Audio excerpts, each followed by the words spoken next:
Hello everyone and welcome to the fourth in the hypothesis testing series on binomial distribution. We're going to have a look finally at some two-tailed tests. I'm going to look at what we mean by a two-tailed test and obviously how to calculate probability values, but also finding critical regions of a two-tailed test, so a bit of everything. So two-tailed test is best described using a question to frame what it is I'm talking about. You can see from this question, past records suggest that 30% of customers who buy baked beans from a supermarket buy them in single tins. New manager questions whether or not there's been a change to the proportion of customers who buy baked beans in single tins. A random sample is taken, and then we're given, with the usual information, 10% level of significance. We're asked to find a critical region. There's a key difference in the wording here, and that key difference is here. So whether or not there has been a change in the proportion of customers. Now, up to this point, we have always dealt with tests that test for a decrease or an increase, and therefore we're saying that the probability has either decreased or increased. But this time, it's actually whether or not there's been a change. It doesn't specify an increase or a decrease. So let's see how that affects the hypothesis test. First of all, we'll do as we always do. We write down our distribution. We have a random sample of 20, that's our number of trials. Our probability is 0.3 from the question because that's what we expect, that's our null hypothesis. So we can write our null hypothesis is that the probability is 0.3. Now, so far, nothing has changed. Where this changes is, the first place it changes is in the alternate hypothesis, because we're no longer trying to test whether or not the probability has increased or decreased. We're just saying that it's different.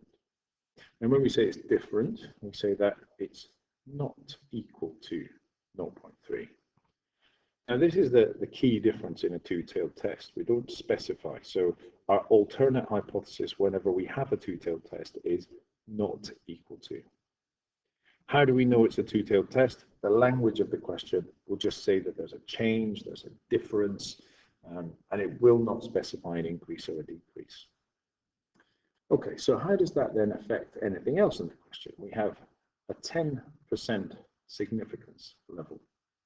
Now, what we haven't talked about too much up to this point is the binomial distribution as a graph. Yes, it all comes back to graphs.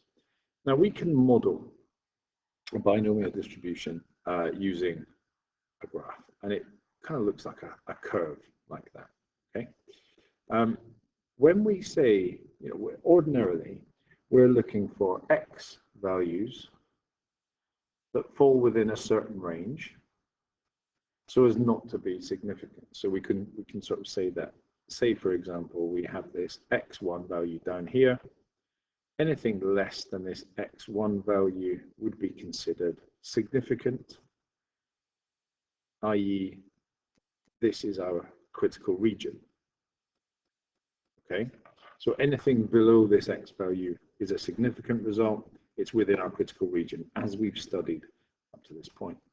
What we've also studied are upper tail tests, where we have another critical region at this end of the curve.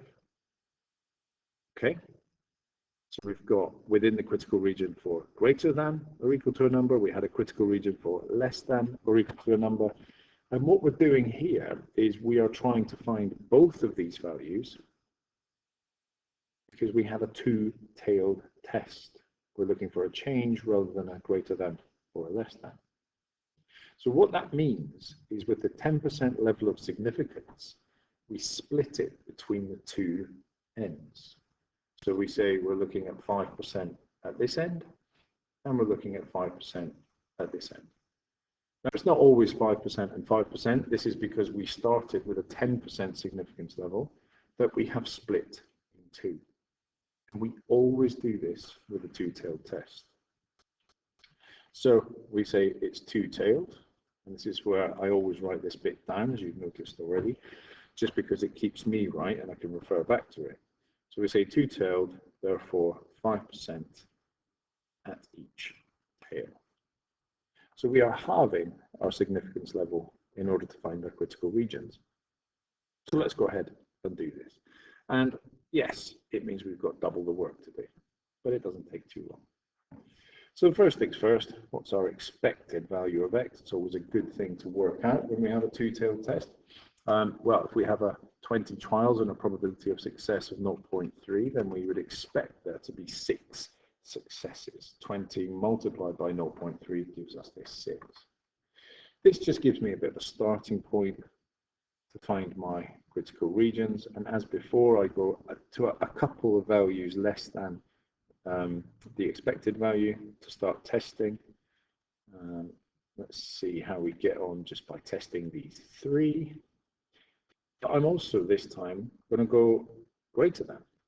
All right, I'm going to go x is greater than or equal to 8 is one of them. 9 will be the next one, and 10 will be the next one. So we're combining these two different not techniques, but two different things that we've done so far, because we need them both in this question.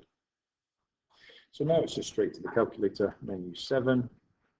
We go to our binomial CD, we go to variable, and we have x is 4 for this one, n is 20, p is 0.3, and this comes out as 0.2375 to 4 decimal places. Okay, so not less than 5%, so we keep going. So we change our x to 3. We do the same thing. We get 0.1071 to 4 decimal places, getting closer certainly. Let's change it to 2. See how we get on. 0.0355. And here we have a value that is below 5%.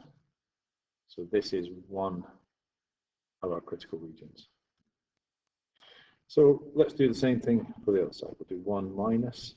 If we're using a class whiz, if you're using the CG50, then you don't need to do the 1 minus. But you should be happy and familiar by now about the numbers that I'm using. So we'll say, change it to less than or equal to 7. So our x value on the calculator is 7. So 1 minus 0.7723. Oops, not 0.7723, that should be.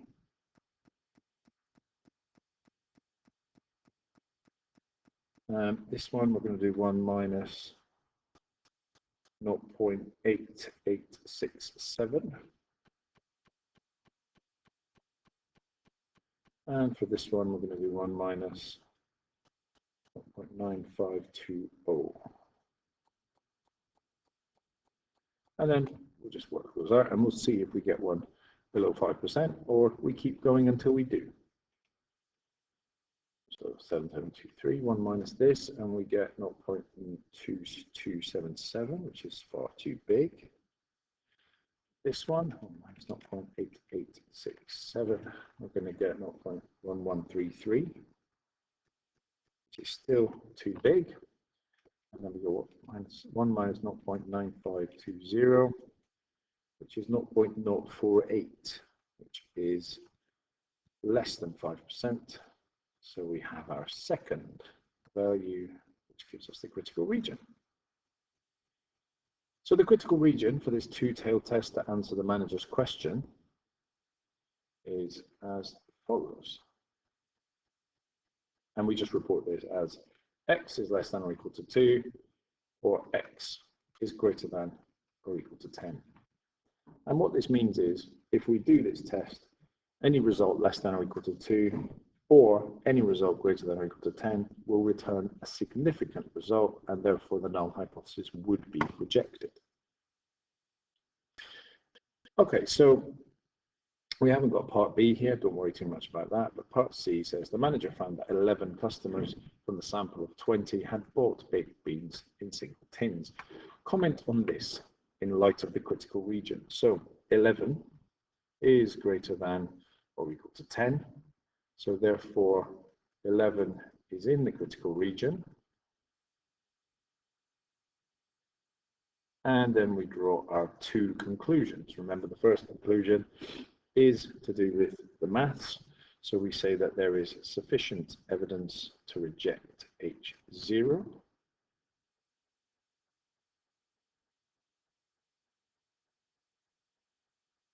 And within context, we'll use the language of the question, and we'll say that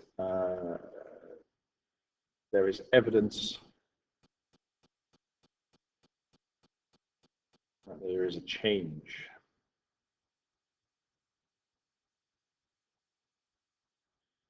in, and let's just check the language again, change in the proportion of customers who buy baked beans in single tins. And remember, this is as close as we get to writing essays, so we make it count. So there's evidence that there is a change in the proportion of customers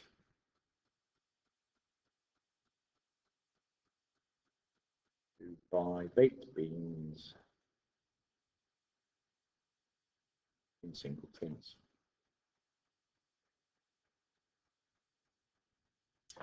And that's our question answered. All right, so what's a two-tailed test? The language of the question specifies that there might be a change or a difference. And as soon as we detect that, that affects our alternate hypothesis. It means we take our significance level and we split it in two. And when we're finding critical regions, we find one for a less than or equal to probability and one for a greater than or equal to probability. We then define our critical region at both ends, at both tails, one less than or equal to and one greater than or equal to, and then we can carry out the test as we did before. So we have a second example, and I want you to pause the video here as I'm about to pause the recording. I'm going to work through this question. I want you to work through this question as well. And you'll see that we've got this exactly as we've just done, 5% level of significance, critical regions for a two-tailed test.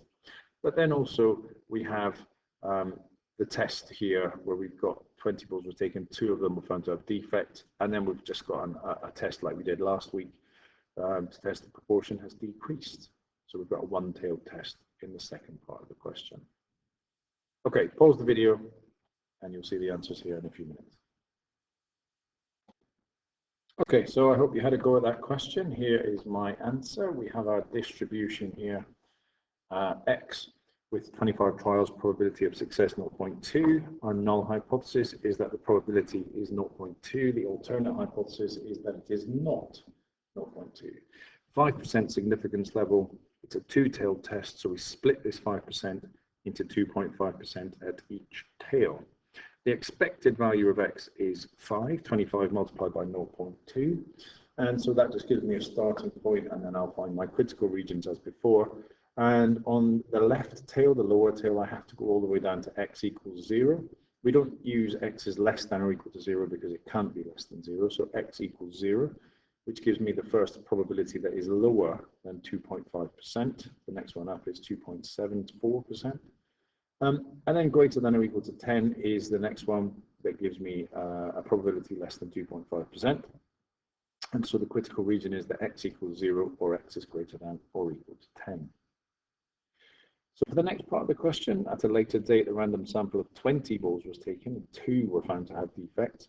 Test whether or not there's evidence that the proportion has decreased. So the fact that it mentions decreased means that we're now working with a one-tailed test, and actually we have this. H0 is that the P is 0.2 and H1 is that the probability is less than 0.2. One-tailed test because we're talking about a decrease.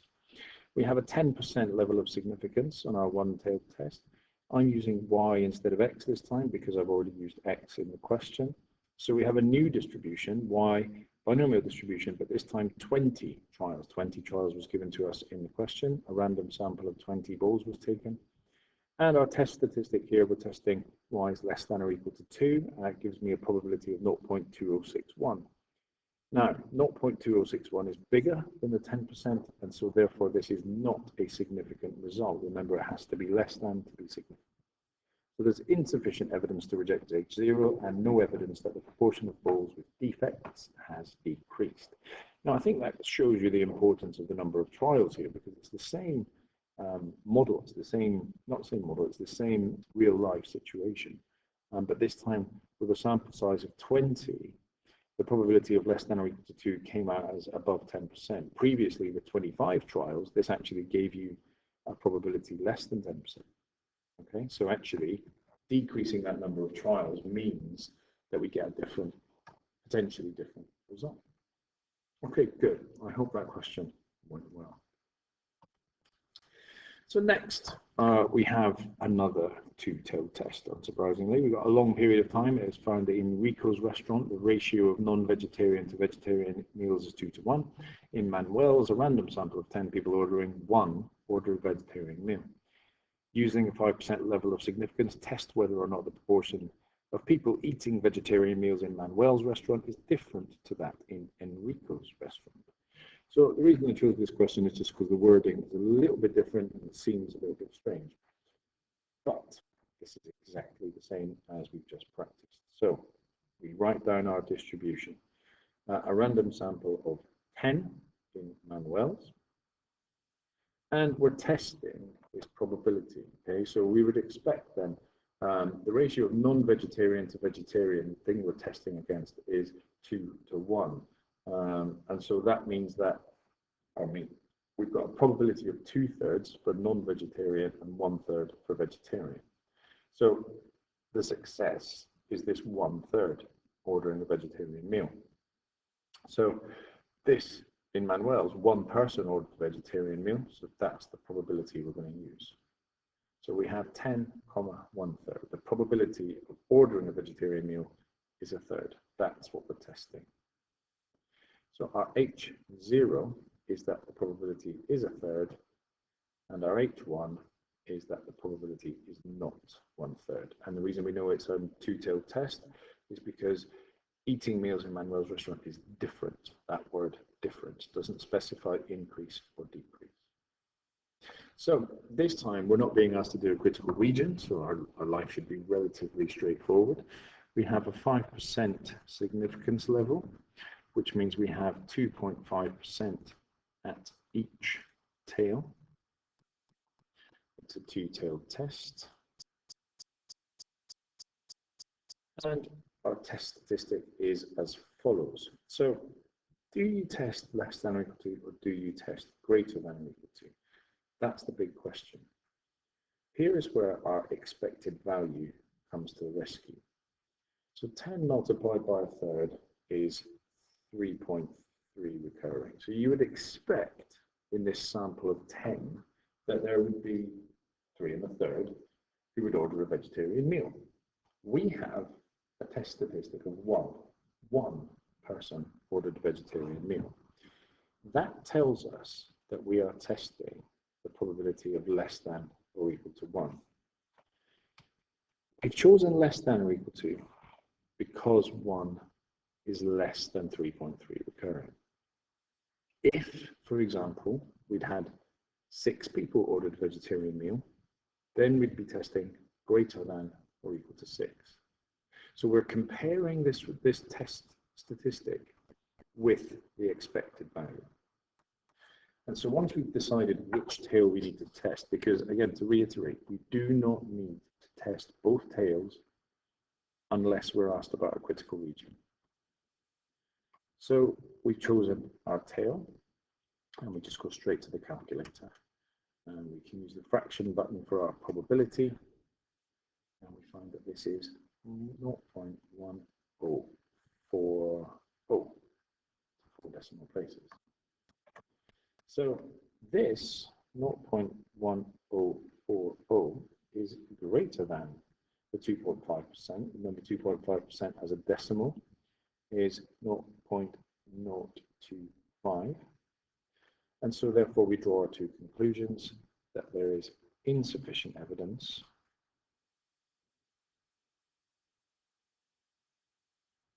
to reject H0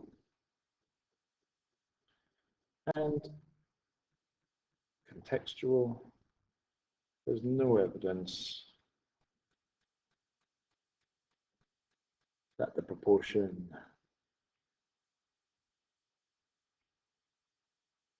is different.